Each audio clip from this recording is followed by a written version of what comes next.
let's talk about China for a second. Several people, and I'll admit I'm one of them, have put forth the argument that this has been a sobering experience for China. The fact that the sanctions introduced by the United States and its partners, including your country, have been wide and deep, really unprecedented. And China is much more of a investing and trading company than is Russia, so potentially vulnerable. Plus, all this was done mounting an indirect defense of Ukraine. And as you said, our position of strategic ambiguity in no way rules out a direct defense of Taiwan. Yeah. So sitting in Beijing, do you get the sense that the Chinese have been somewhat sobered by this and that they've indeed paid something of a political price in the region and beyond for so closely associating themselves with a war that's truly identified with one individual and has been carried out in an extraordinarily brutal way?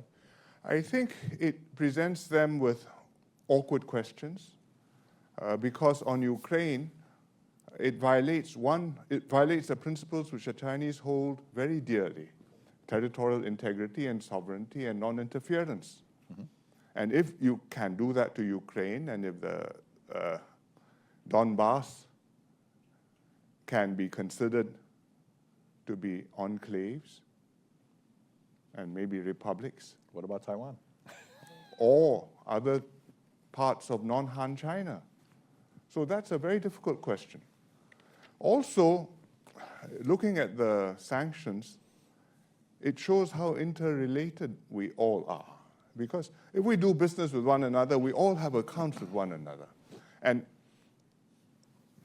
any one of us, especially the bigger ones, can pull the house down. So I may own a lot of US treasuries, but if the US decides to freeze those accounts, well, that has practical economic consequences. So we are all dependent on one another.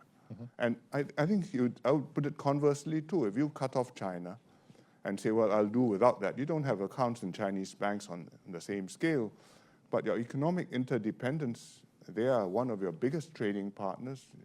There's a manufacturing base for many of the US companies. If those links fracture, it's going to hurt you too. Sure. It doesn't mean that you won't end up in a bad spot, but it does mean that I think both sides know the price is very high.